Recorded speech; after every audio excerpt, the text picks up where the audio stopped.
My name is Elizabeth Winters, and I'm 72 years old. I've lived a life that most would consider unremarkable but full. Divorced for 28 years now, with one daughter, Sophia, who just turned 41 last month. I remember holding her for the first time. This tiny bundle wrapped in a pink blanket, her eyes squeezed shut against the harsh hospital lights. I promised her the world that day. I promised her I would always be there. Funny how life turns out. Most mothers expect their children to take care of them in their old age. I certainly did. But I'm getting ahead of myself. I was a real estate agent for most of my adult life. Not the luxury kind you see on those flashy TV shows. Just a hardworking woman helping ordinary families find homes they could afford in our increasingly expensive city. I worked 60-hour weeks when Sophia was growing up, especially after Michael walked out on us for his 20-something secretary. Classic, I know. The divorce left me with almost nothing except full custody of our 10-year-old daughter and a mountain of bills. Those early years were hard. I would wake up at 5, prepare Sophia's lunch, drop her off at her friend's house where she would wait for the school bus, and then drive across town to the office. Most evenings, I'd pick her up from after-school programs at 7, exhausted but still making time to help with homework and listen to her day before collapsing into bed. Weekends were spent showing houses while Sophia tagged along or stayed with friends. "Mom, why do you work so much?" she asked me once when she was about 12, pouting because I couldn't attend her school play. I was showing a house that evening to a couple who could only meet after their work hours. "Because I want you to have everything you need, sweetheart," I told her, smoothing her hair. "And someday I want us to have our own beautiful home that nobody can take away from us." I sacrificed everything for that dream. Vacations, relationships, even my health at times. But it paid off gradually. By the time Sophia left for college, I had saved enough for her education and put a down payment on a modest 2-bedroom apartment in Riverside Heights, a building that had potential but needed work. That's when something unexpected happened. The owner of the building, an elderly man named Mr. Goldstein who had been struggling to maintain the property, approached me directly.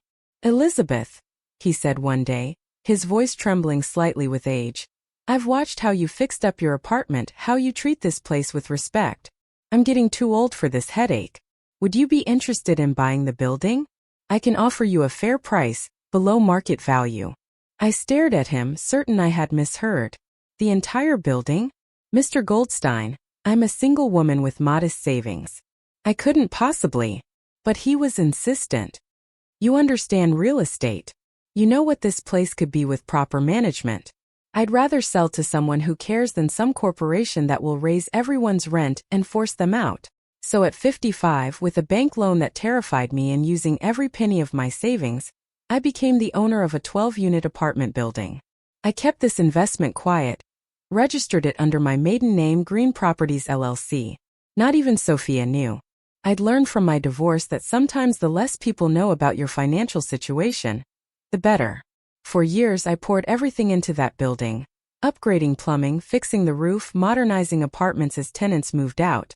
I kept rents fair, maintained the property meticulously, and slowly watched my investment grow. By the time I hit 65, I had paid off most of the building and was finally enjoying financial security. I had even set aside a trust for Sophia, though I hadn't told her about it yet. I wanted her to make her own way first to understand the value of hard work. After college, Sophia moved to Chicago for a job in marketing. She'd visit a few times a year, and I'd go see her when I could. She married young, just 25, to a man named Daniel who worked in finance. I had my reservations about him from the start. Something about his smile never quite reached his eyes. But I kept my concerns to myself. My daughter was an adult, and I respected her choices. The marriage lasted 6 years before he left her for another woman. I welcomed Sophia back to my apartment while she pieced her life back together. Those months were precious to me, reminiscent of when it was just the two of us against the world. We'd talk late into the night, sharing a bottle of wine on my little balcony overlooking the city. I thought we'd grown closer than ever. She found a good job locally and eventually moved into her own place, a rented apartment across town. Life settled into a comfortable routine. We'd have Sunday dinners, occasional shopping trips, and holiday celebrations together. I reduced my working hours and eventually retired, though I still kept a close eye on my building, managing it with the help of a handyman I trusted. Then came the fall. It was nothing dramatic, just a moment of carelessness on a rainy day. My foot slipped on the wet tile of my bathroom floor, and down I went. The pain was immediate and blinding as my hip took the brunt of the impact. I lay there for nearly an hour before I could reach my phone to call for help. The hospital was a blur of fluorescent lights, concerned doctors and forms to sign. Fractured hip, they said. Surgery, physical therapy, and a recovery period of at least 6 weeks where I would need assistance with daily activities. "Mom, you can't stay alone," Sophia insisted, sitting beside my hospital bed. She looked genuinely concerned, her brow furrowed as she held my hand. "What if you fall again? What if you need something in the middle of the night?" "I'll be fine," I assured her. "I can hire a home health aide to come in daily." She shook her head firmly. "That's not enough. You need round-the-clock care, at least until you're steady on your feet again." I didn't want to be a burden. I'd spent my entire life being self-sufficient, taking care of others. The thought of depending on someone else, even my own daughter, made me uncomfortable. Sophia squeezed my hand. "Actually, I've been thinking about this a lot. There's this really nice assisted living facility, Sunny Pines. It's not a nursing home," she emphasized quickly, seeing my expression. "It's more like a resort for seniors. Private apartments, activities, medical staff on call if needed." "Assisted living?" I repeated, the words tasting bitter in my mouth. "Sophia, I'm recovering from a broken hip, not losing my mind. Just temporarily, Mom. For a few months while you recover." Her voice was gentle but insistent. "And well, there's something else. I've been offered a training opportunity in London. 6 months, maybe a year. It's a huge step up for my career." My heart sank a little. "London? When would you leave?" "That's the thing," she said, looking apologetic. "It's in 3 weeks. I was going to tell you this weekend, but then..." She gestured at the hospital room around us. I studied her face, seeing the excitement she was trying to temper out of consideration for me. Who was I to stand in the way of her dreams? "You should go," I said finally. "Don't worry about me. I'll figure something out." Relief flooded her features. "That's why Sunny Pines would be perfect. You'd have care while I'm gone, and when I come back and you're better, we can reassess." She pulled out a glossy brochure seemingly from nowhere. Had she been carrying this around before my fall? The thought flickered briefly but was dismissed as I looked at images of smiling seniors playing cards in a sunlit room, a beautifully landscaped garden, and what looked like comfortable apartments. "It's expensive," I said, looking at the monthly rates listed in discreet small print. "Don't worry about that," Sophia said quickly. "Your insurance will cover part of it because of your medical needs right now. And while I was thinking, your apartment is just sitting empty. If you temporarily sublet it, that could cover the difference." I frowned slightly. "Sublet my home? Sophia, all my things are there, my privacy." "Mom," she said, her tone slightly exasperated now. "It would only be temporary. And honestly, it would help me too. London is expensive and this promotion doesn't come with housing. If I could stay in your place instead of paying rent somewhere else while you're at Sunny Pines, it would make this opportunity more doable for me." And there it was. The real reason for the Sunny Pines suggestion. I should have questioned it more, should have pushed back harder. But in that moment, looking at my daughter's hopeful face, remembering all the times I'd worked late and missed her school events, thinking of the financial struggles after her father left us, I felt I owed her this chance. "Just for a few months," I conceded finally. "Until I'm back on my feet." The smile that lit up her face almost convinced me I was making the right decision. 2 weeks later, I sat in a wheelchair as the intake coordinator at Sunny Pines gave me a tour of their facilities. The place was nice enough, clean, bright, with respectful staff and residents who didn't seem completely checked out of life. My apartment was basically a studio with a small kitchenette and an accessible bathroom. The walls were beige, the furniture generic but comfortable. Nothing like the home I had lovingly decorated over the years. Sophia had helped me pack a suitcase of essentials: clothes, toiletries, a few books, my iPad, and a handful of framed photos. Everything else remained in my apartment, where she would be keeping an eye on things, while I recovered and she commuted to London. You can come visit me there on weekends when you're feeling stronger, she promised as she helped me settle into my new temporary home. The doctor said short trips would be fine after the first month or so. I nodded, trying to focus on the positive. Make sure you water my orchids. The care instructions are on the fridge. Of course, Mom. I'll take care of everything. She kissed my cheek. I have to run now, so much to do before my flight next week. I'll visit tomorrow with more of your things. After she left, I sat by the window overlooking the facility's garden. Other residents walked slowly along the paths, some alone, others with caregivers or visiting family members. Was this what my life had come to? Had all my hard work, all my sacrifices led me here? To a beige room in a facility where people came to quietly fade away? No, I reminded myself. This was temporary. Just until I recovered. Just until Sophia returned from London. The days at Sunny Pines fell into a monotonous rhythm. Physical therapy in the mornings, bland meals in the communal dining room, scheduled activities I had little interest in. Bingo on Tuesdays, movie nights on Fridays, church services on Sundays for those who were interested. The staff was kind enough, but busy with residents who needed more care than I did. Sophia visited twice that first week, once with a few more of my belongings, and again the day before her flight to London. She seemed rushed both times, checking her watch repeatedly, her attention split between me and her phone. I'll video call you as soon as I get settled, she promised, hugging me goodbye. The time difference will be tricky, but we'll make it work. I hugged her back, ignoring the small voice in my head that whispered something wasn't quite right. Be safe. I'm proud of you. After she left, one of the nurses, Diane, a no-nonsense woman in her 50s with kind eyes, came to check my vitals. Your daughter off to her big adventure? She asked as she wrapped the blood pressure cuff around my arm. Yes, London for 6 months, maybe longer. A great opportunity for her. Diane made a non-committal sound. Must be nice getting to travel for work. My daughter's stuck at the same dental office she's been at for 10 years. She paused, seeming to debate saying more. Your daughter mentioned her boyfriend might drop by to bring you some things sometimes. Said he'd be checking on your apartment too. I blinked in surprise. Boyfriend? Sophia didn't mention a boyfriend to me. Diane's expression shifted to one of mild embarrassment. Oh, I'm sorry. I thought you knew. Tall fellow, dark hair? She introduced him to me last time she was here while you were in therapy. Jason or Jackson, something with a J. My heart rate must have spiked because the blood pressure machine beeped in protest. Diane frowned at the reading.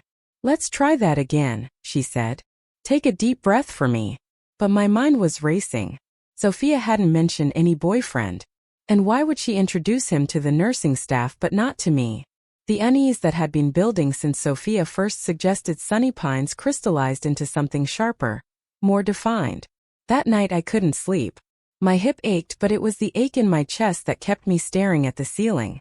When my iPad chimed with an incoming video call at just past midnight, I grabbed it immediately.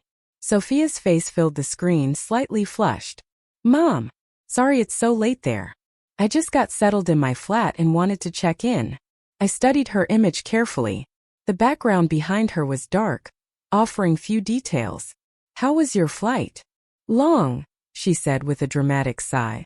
But the company arranged everything first class, so I can't complain too much. That's nice of them, I said mildly. Where exactly is your flat? What part of London? She waved her hand dismissively. Oh, it's near the office in Canary Wharf? I haven't had much chance to explore yet. There was a muffled sound in the background, and Sophia's eyes darted to the side. Sorry, Mom, that's my flatmate. The company set us up to share housing. Listen, I should go get settled. I'll call again soon, okay? Love you. The call ended before I could respond. I sat staring at the blank screen, a cold feeling settling in my stomach. Sophia had never been a good liar. Her tells had been the same since childhood. The way she wouldn't meet my eyes directly, the slight pitch change in her voice, the rushed explanations. Canary Wharf? I'd been to London twice in my life. I knew enough to know that if her company was splurging on first-class flights, they wouldn't put her in shared housing. And there had been no airport sounds in the background of our call, no signs of travel fatigue, no excitement about being in a new country. Sleep evaded me entirely that night. By morning I had made a decision. I needed more information and I needed help. During my morning physical therapy session, I mentioned casually to my therapist, Carlos, that I needed to check on something at my apartment. I forgot to turn off my coffee maker, I think. I lied. And I've been worrying about it. I know it sounds silly. Carlos, bless him, didn't dismiss my concern. Not silly at all. Fire hazards are serious. Do you want to call someone to check? My daughter has my keys, but she's out of the country, I explained. I was thinking of calling a locksmith to let me in, but I'd need a ride there. Carlos hesitated. I'm not sure the facility would approve an outing so soon. You're still not steady on your feet. Please, I said, letting some genuine distress show. I won't be able to rest until I know. I could fall here just as easily as there. Whether it was my obvious anxiety or something else, Carlos relented. I have a buddy who drives for Uber. He's very patient with seniors, helps my own grandmother all the time. I could ask if he's free after my shift ends at 3. But you'd need to clear it with Dr. Patel first. Dr. Patel surprisingly had no objections. A short trip might be good for your morale, Mrs. Winters. Just be careful, use your walker and come straight back. By 4 o'clock that afternoon, I was in the back of a sedan driven by Carlos's friend Miguel, my walker folded in the trunk, heading toward the home I hadn't seen in almost 3 weeks. So you forgot to turn off an appliance? Miguel asked, making conversation as we drove. Something like that, I replied vaguely. Just need to check on a few things. As we turned onto my street, I felt a strange mixture of relief and anxiety. The building looked the same as always, red brick, white trim, the small garden at the front still showing the last of the summer roses I'd planted. That's it, I said, pointing. You can let me out front. I'll help you to your door, Miguel insisted, coming around to assist me out of the car and unfold my walker. The familiar weight of my building keys felt strange in my hand as we approached the front entrance. I hadn't taken them with me to Sunny Pines, there had been no point, but I always kept a spare set hidden in my purse, a habit from years of showing properties where keys could easily be lost. The lobby was quiet in the late afternoon. I nodded to Mrs. Chun from apartment 2B, who looked surprised to see me. Just checking on things, I explained as Miguel and I waited for the elevator. My apartment was on the 3rd floor, 3A, at the end of the hallway with a view of the park across the street. As we approached, I could hear muffled music coming from inside. My heart began to pound. Sounds like someone's home, Miguel observed. Yes, I said quietly. It does. I hesitated at the door, then made a show of reaching into my purse. Oh, I think I grabbed the wrong key set. I lied. But my super has a spare. Would you mind going downstairs and asking for Mr. Rivera? First door past the mailboxes. Miguel looked concerned. Are you okay waiting here alone? I smiled reassuringly. I'll be fine. I'll just sit on that bench by the elevator. My neighbor across the hall will be home soon anyway. Another lie, but a necessary one. Once Miguel disappeared down the hallway, I moved quickly to my apartment door. The music was louder now, some pop song I didn't recognize, and I could hear voices. My hand shook slightly as I inserted my key into the lock and turned it as quietly as possible. The door swung open to reveal my living room, but not as I had left it. My carefully arranged furniture had been pushed against walls to create open space. Takeout containers littered my coffee table. A half-empty bottle of my good scotch, a retirement gift I'd been saving, sat open on the counter. And there, tangled together on my sofa, were my daughter and a man I'd never seen before. They broke apart abruptly at the sound of the door, both looking up in shock. Mom! Sophia gasped, scrambling to her feet. What are you doing here? The man, tall and dark-haired just as Diane had described, quickly stood as well, straightening his rumpled shirt. Hey there, he said awkwardly. You must be Elizabeth. I stood frozen in the doorway, my walker the only thing keeping me upright as the scene before me came into sharp focus. There was no London training program. There never had been. Just my daughter and her secret boyfriend, taking over my home while I was tucked away in Sunny Pines. Canary Wharf, I said flatly. Interesting neighborhood. Sophia had the decency to blush. Mom, I can explain. Can you? I interrupted, a lifetime of restrained anger suddenly finding its voice. Can you explain why you lied to me? Why you put me in that place so you and… I gestured at the man. Jason, he supplied, looking uncomfortable. So you and Jason could play house in my home? While I eat bland food and play bingo with strangers. Sophia's expression hardened slightly. You needed care after your fall. And yes, I took an opportunity. Jason's apartment was being renovated, and the timing worked out. We were going to tell you, but I knew you'd overreact. Overreact? I repeated incredulously. You lied to me about going to another country. Because I knew you wouldn't understand, she shot back. You never approved of anyone I dated after Daniel. I never even met Jason until right now. Jason raised his hands in a placating gesture. Maybe I should go. No, I said firmly. This is still my apartment. You both should go. Sophia crossed her arms. Where are we supposed to go? Jason's place is uninhabitable right now, and I've already given up my apartment. The cold realization of her entitlement washed over me. This wasn't a momentary lapse in judgment. This was calculated. My own daughter had seen me as an inconvenience to be moved aside for her convenience. Before I could respond, Miguel appeared in the doorway behind me. Mrs. Winters? Everything okay? I couldn't find any Mr. Rivera downstairs. I turned to him, suddenly exhausted. Everything's fine, Miguel. There's been a misunderstanding. Could you take me back to Sunny Pines, please? Mom, Sophia started, her tone shifting to conciliatory. Let's talk about this. You're still recovering, and Sunny Pines is the best place for you right now.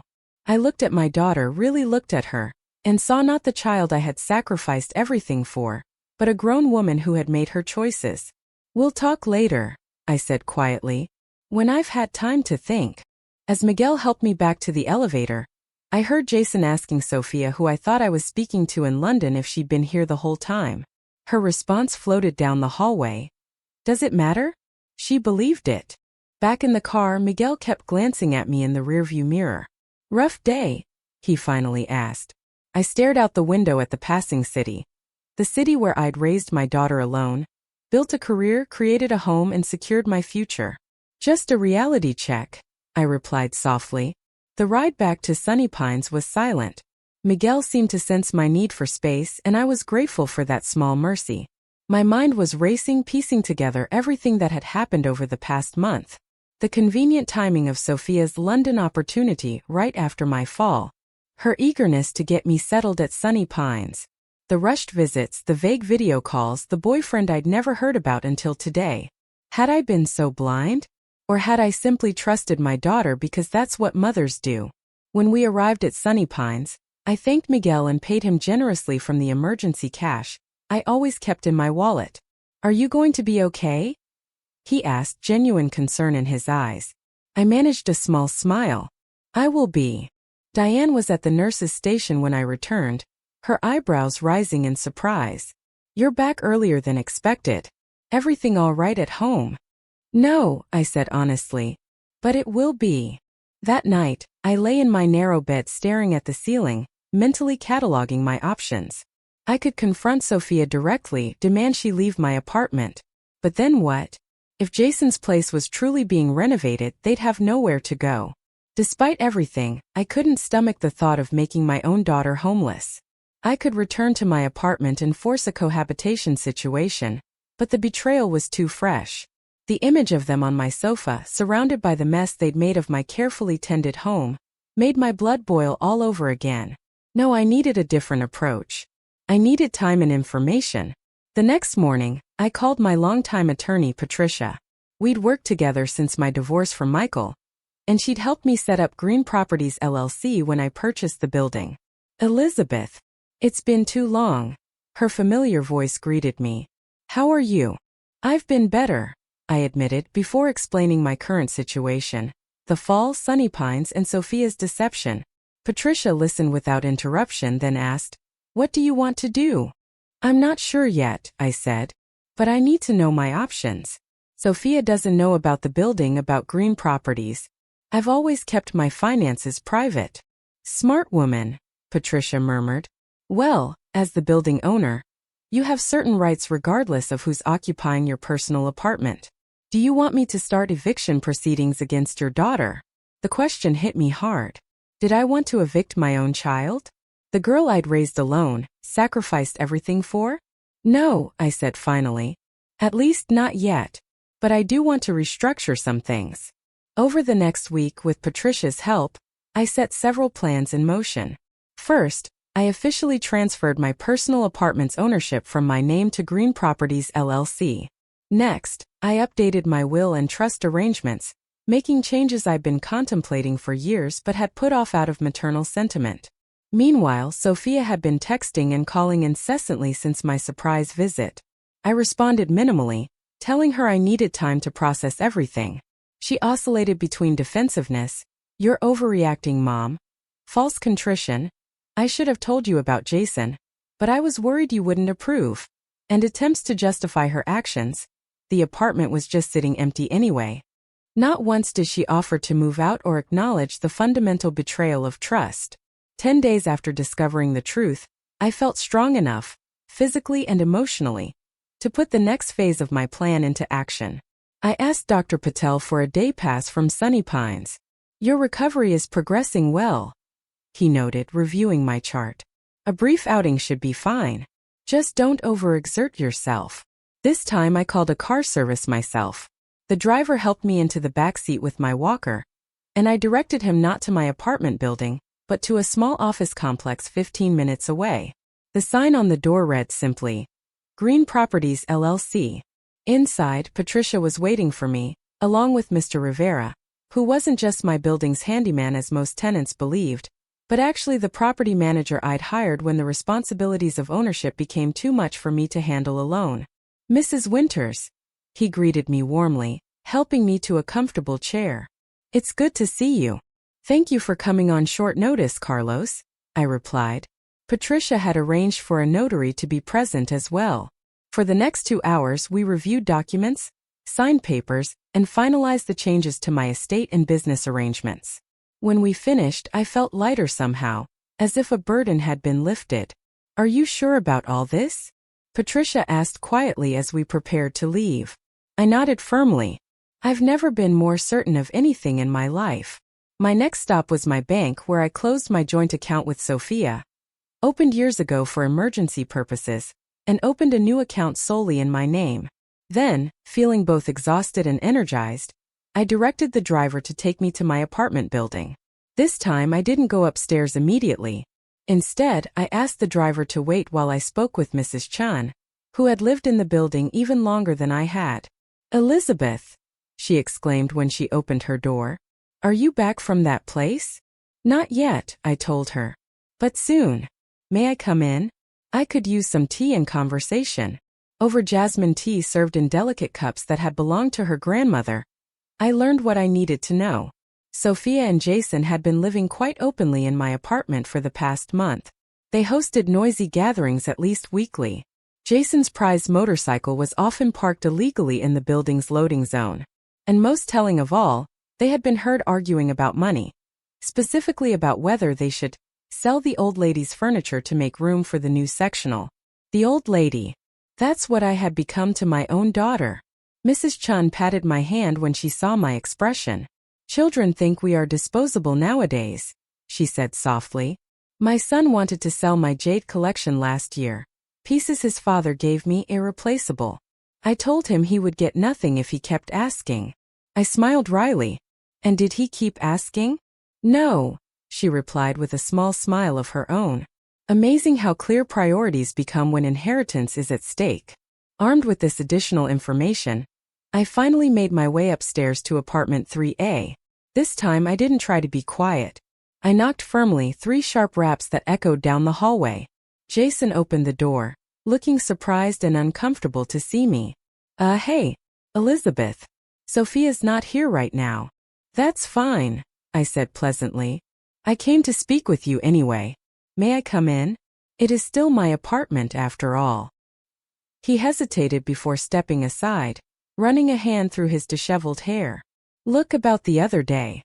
Water under the bridge," I interrupted, making my way inside with my walker. The apartment was in even worse shape than before. Takeout containers piled in the sink, beer bottles on the coffee table, and a gaming console with wires tangled across my antique rug. I tried not to wince visibly. "Can I get you something?"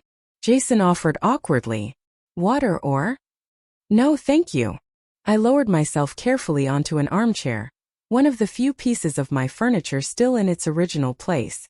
"I just wanted to have a chat about your living situation." Jason's expression grew wary. "Sophia said you two were still figuring things out." "Indeed we are," I agreed. "But in the meantime, there are some building policies you should be aware of." "Building policies?" I smiled. "Yes. For instance, there's a strictly enforced no motorcycle policy in the loading zone. It's a fire code violation. And the noise complaints from your gatherings have been noted by several tenants." Jason's face flushed. "We've had a few friends over, but 5 noise complaints in 3 weeks, I stated matter-of-factly. "Grounds for eviction under normal circumstances." "Eviction?" His eyes widened. "You can't be serious. This is Sophia's place now." "Is it?" I raised an eyebrow. "I don't recall signing over my lease or ownership." He shifted uncomfortably. "Well, no, but she said you were permanently at Sunny Pines now, that you couldn't manage on your own anymore." The casual cruelty of that statement took my breath away for a moment. "Did she now?" I finally managed, keeping my voice steady. "Interesting, considering I'm only there temporarily, while recovering from a broken hip." Jason had the decency to look embarrassed. "Look, I don't want to get in the middle of whatever's going on between you two. I just needed a place to crash while my condo gets renovated." "And when will that renovation be complete?" He looked away. "That's the thing. There was an issue with the contractor. It might be another 3 months." I nodded slowly. "I see. Well, it seems we need to establish some ground rules for those 3 months. First, my bedroom and office are off limits. Second, any damage to my property will be documented and compensation required. Third, no more parties." Jason was staring at me now, clearly trying to reconcile the frail old woman he'd expected with the assertive one sitting before him. "I'll tell Sophia you stopped by." "Please do," I said, rising carefully to my feet. "And one more thing, Jason. Tell her that Green Properties LLC will be conducting building-wide inspections next week. All tenants should be prepared." "Green Properties?" He looked confused. "What's that got to do with us?" I smiled enigmatically. "She'll understand. Good day, Jason." I left him standing bewildered in the middle of my cluttered living room. As I made my way back downstairs, I sent a text to Sophia. *, we need to talk. Dinner tomorrow at Sunny Pines, 6 p.m. Come alone. *. Her reply was almost immediate. *, fine. But I'm not changing my mind about anything. *. I tucked my phone away with a small smile. She wasn't the only one. The next evening, I had the facilities staff set up a private table in a corner of the dining room. I wore my good slacks and a blue blouse that brought out my eyes, applied makeup for the first time since my fall, and had the hairdresser who visited Sunny Pines weekly give me a proper styling.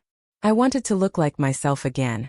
Not a patient, not an invalid, but Elizabeth Winters, a woman who had built herself back up from nothing once before and could certainly do it again. Sophia arrived 10 minutes late, her expression a carefully composed mask of concern. "Mom!" She greeted me with a quick kiss on the cheek before sitting down. "You're looking better." "Amazing what the truth can do for one's constitution," I replied dryly. "I took the liberty of ordering for both of us. I hope you still like salmon." She nodded, looking around the dining room with barely concealed distaste. "So this is where you eat every day? It's nice." "It's institutional," I corrected her, "but adequate for temporary rehabilitation. How's my apartment?" She had the grace to look slightly ashamed. "About that, I should have told you about Jason. It just happened so fast, and with your fall I didn't want to stress you with changes in my life. So hiding him and lying about being in London seemed like the better option?" "I didn't lie about London," she protested weakly. "The opportunity fell through at the last minute, but I didn't want to disappoint you." I sighed. The lies were still coming. "Sophia, I visited my apartment, remember? I saw you both there. You were clearly comfortable settled in. That wasn't a last-minute arrangement. She stared at her water glass. Fine. I wanted to live there with Jason. Your place is nicer than mine was, closer to work, and you weren't using it. Because I was in a rehabilitation facility recovering from an injury, I pointed out. An injury, not dementia. Not terminal illness. A broken hip that is healing quite well, according to my doctors. So what happens now? She challenged. Are you coming back? Because Jason's place really is being renovated, and we have nowhere else to go that we can afford right now. I took a sip of my water, considering my next words carefully. That's what I wanted to discuss. I've been thinking about my future, about what I want for my remaining years. Sophia's expression softened into something dangerously close to pity. Mom, I know it's hard to accept, but you might need ongoing care. The doctor said you were at high risk for another fall. Dr. Patel said no such thing. I corrected her firmly. In fact, he's approved me for discharge next week. But that's not what this is about. The server arrived with our meals then, a brief reprieve from the tension. Once we were alone again, I continued. I've decided to make some changes. First, I won't be returning to the apartment. Sophia's relief was immediate and poorly disguised. That's sensible, Mom. You'll be safer here. I won't be staying here either, I added. I've leased a ground-floor apartment in another building. One with elevator access, no steps and modifications for aging in place. Her fork paused halfway to her mouth. You what? When did you do this? This week. My attorney handled most of the details. But what about your apartment? Our home. I noted the swift transition from your to our with grim amusement. That's the second change. I've transferred ownership of the apartment to Green Properties LLC. She frowned, clearly not understanding. What's Green Properties? A company I established 17 years ago, I explained calmly. When I purchased the entire building. Sophia's fork clattered onto her plate. You what? I own the building, Sophia. All 12 units. Have for nearly 2 decades. It's registered under my maiden name, which is why you never made the connection. Her face went through a rapid series of expressions, shock, disbelief, then calculation. You own the building? Our building? Why didn't you ever tell me? Because it was my investment, my retirement plan. I took another bite of my salmon, which was surprisingly good for institutional food. And because I've learned over the years that the less people know about your financial situation, the better. But I'm your daughter, she protested. We're family. Yes, we are, I agreed. Which is why this next part is particularly difficult. I put down my fork and looked her directly in the eyes. Effective the 1st of next month, Green Properties will be implementing a new rental rate for apartment 3A, bringing it in line with current market value. Current market, Mom, that could be double what you were paying. Triple, actually, I corrected her. The neighborhood has gentrified significantly. But don't worry, as the current occupant, you'll receive first right of refusal on the new lease terms. Sophia's face had gone pale. This is because of Jason, isn't it? Because I didn't tell you about him. No, I said quietly. This is because you lied to me. Repeatedly. This is because you saw me as an inconvenience to be warehoused rather than your mother who needed temporary support. This is because I heard you call me the old lady and discuss selling my furniture. Her eyes widened at that last revelation. How did you? People talk, Sophia. Especially in a building where the owner lives. I dabbed at my mouth with a napkin. Mrs. Chun sends her regards, by the way. Sophia's shock was morphing into anger now. So that's it? You're punishing me? Making me homeless because I made one mistake. Not one mistake. A series of calculated decisions. I sighed deeply. And I'm not making you homeless. I'm offering you a legally binding lease at market rate, which, given your and Jason's combined incomes, should be manageable if you budget properly. Or, she challenged, or you find somewhere else to live, and I lease the apartment to one of the dozen people on my waiting list. I shrugged lightly. Your choice. She stared at me for a long moment, then laughed bitterly. I don't believe this. All these years I thought you were just getting by. That you needed my help, my protection. I never asked for your protection, I pointed out. Only your honesty. She pushed her plate away, appetite gone. And what about my inheritance? Is that gone too? The naked greed in that question made my heart ache. Not gone, I said carefully. Modified. The trust one established for you has been restructured. You'll receive a quarterly income from the building's profits once I'm gone, but the property remains in the trust, managed by a board I've selected. So I'll never actually own it, she stated flatly. No, but you'll benefit from it for your lifetime, provided you meet certain conditions. Conditions, she repeated. Like what? Like treating the building and its tenants with respect. Like maintaining the property standards I've established. Like proving you can be trusted with such responsibility. Sophia stood abruptly, her chair scraping loudly against the floor. This is unbelievable. My own mother. Blackmailing me with my inheritance. Setting boundaries, I corrected her gently. Something I should have done long ago. She grabbed her purse. I need to think about this. And talk to Jason. Of course, I agreed. You have until the end of the month to decide about the lease. My attorney will email you the terms tomorrow. She turned to leave, then paused. You know, I really was trying to help you. I thought Sunny Pines was the best place for you. Maybe it could have been, I acknowledged. If it had been my choice, made for the right reasons. After she left, I sat alone at the table, finishing my meal slowly. The weight of what I'd just done, potentially creating a permanent rift with my only child, pressed heavily on my chest. But beneath that weight was something else. A sense of reclaimed dignity, of standing up for myself after a lifetime of putting others first. Back in my room at Sunny Pines, I found a message waiting from Patricia. * all documents delivered electronically as requested. Proceeds from 2B's lease renewal deposited to your new account. Contractor confirmed for your new apartment renovation starting Monday. * Everything was proceeding as planned. In 1 week, I would leave Sunny Pines. In 2 weeks, I would move into my new apartment. A spacious 2-bedroom on the ground floor of another building I purchased quietly 5 years ago. My hedge against the neighborhood's rising property values. I hadn't told Sophia about that building. Some things a woman keeps to herself. 3 days passed with no word from my daughter. Then a week. I continued my physical therapy, packed my few belongings at Sunny Pines, and finalized arrangements for my new home. I hired a part-time caregiver, Diane actually, who was looking to earn extra money outside her shifts at the facility, to help me with heavier tasks until I was fully recovered. The day before my discharge, Sophia finally texted. Jason and I are moving out at the end of the month. Found a place in West Side Heights. No apology. No acknowledgement of her actions. Just a statement of fact. I texted back simply, I wish you both well. Her response came hours later. Can I still visit you? It was the closest thing to an olive branch she could manage, I supposed. My door is always open to you, I replied. Just call first. Moving day came with little fanfare.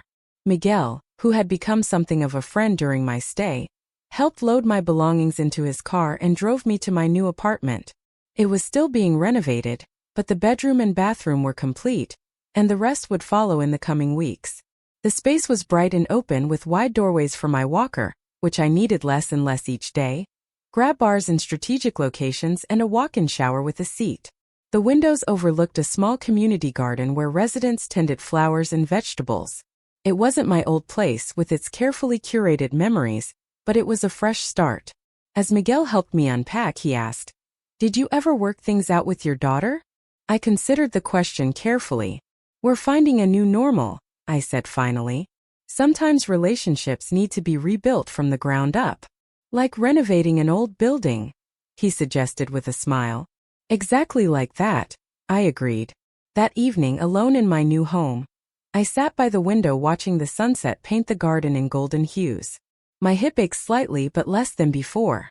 In 6 months, according to Dr. Patel, I would likely be back to most of my normal activities. My phone chimed with a text from Mr. Rivera. Apartment 3A vacated today. Inspection scheduled for tomorrow. Interested party already in application process. Life was moving forward, with or without Sophia's active participation in it. I had my buildings actually. I had my independence. I had a future I was choosing for myself. Sophia had texted me once more since our dinner at Sunny Pines, asking where to leave her keys. I directed her to Mr. Rivera, explaining he was the property manager. She'd responded with a terse okay, and that had been the extent of our communication. Would we ever repair our relationship? I wasn't sure. The breach of trust ran deep, and Sophia's inability to acknowledge the harm she'd caused made reconciliation difficult. But I hadn't closed that door entirely. Time would tell. 3 months later, I was fully settled in my new apartment. The renovations were complete, my strength had returned, and I'd even started a small container garden on my patio. Diane still came twice a week. Not because I needed care anymore, but because we'd become friends who enjoyed each other's company. It was on one of these visits that the doorbell rang. Diane answered it, then came to find me in the kitchen where I was making tea. "Someone here to see you," she said with a meaningful look. "Says she's your daughter." My heart skipped a beat. "Show her in, please." Sophia entered hesitantly, looking around the apartment with obvious surprise. "This is nice. Really nice." "Thank you," I said, gesturing for her to sit at the kitchen table. "Tea." She nodded, setting down a small gift bag. "I brought you something. A housewarming gift, I guess." Curious, I opened the bag to find a framed photograph, one I hadn't seen in years. It showed a much younger me holding Sophia as a toddler, both of us laughing at something long forgotten. "I found it when we were moving," she explained. "Thought you might want it." "Thank you," I said softly, tracing the frame with my fingertip. "How are you and Jason settling into your new place?" She twisted her hands in her lap. "Actually, we broke up. Turns out we wanted different things." "I'm sorry to hear that," I said, and meant it. "Yeah, well." She shrugged. "It happens. The new apartment is fine though. Small but it's mine." I nodded, understanding the significance of that statement. "That matters." An awkward silence fell between us. I poured the tea, set a cup before her, and waited. "I've been thinking," she finally said, not meeting my eyes, "about what happened, about what I did. And," I prompted gently, "and I was wrong." The words seemed to cost her considerable effort. "I shouldn't have lied to you. I shouldn't have." She swallowed hard. "I shouldn't have treated you like you were disposable." It wasn't a complete apology, but it was a start. "No, you shouldn't have," I agreed. "But I appreciate you acknowledging that." She looked up then, her eyes, so like mine, glistening with unshed tears. "Can we start over somehow?" I considered the question, weighing the hurt against the love that had never quite died. "Not over," I decided, "but forward. Slowly." She nodded, relief evident in the relaxing of her shoulders. "I'd like that." We talked for another hour, cautiously navigating this new terrain between us. Before she left, she asked hesitantly, "Would it be okay if I came for dinner next week? I could cook." "I'd like that," I replied, walking her to the door. As I watched her leave, I didn't fool myself into thinking everything was magically fixed. Trust, once broken, is a delicate thing to rebuild. But we were trying, and that was something. Back inside, I placed the framed photo on my mantel, next to my antique clock, one of the few pieces I'd taken from my old apartment. The past and present side by side. That night, I logged into my building management software to review the monthly reports. All units were fully occupied, rent payments were on time, and the property value had increased another 3% since the last assessment. My retirement was secure, my health was improving, and my life was once again my own. As I stood on my patio watching the stars appear in the twilight sky, I thought about the journey that had brought me here. From a young single mother struggling to make ends meet, to a successful businesswoman with property assets most would envy. From a parent who sacrificed everything for her child, to a woman who had finally learned to prioritize her own well-being. It wasn't the life I'd imagined for myself in my 70s. There was still hurt to heal, trust to rebuild, and time that couldn't be reclaimed. But it was a life of my own choosing on my own terms, and for now that was enough.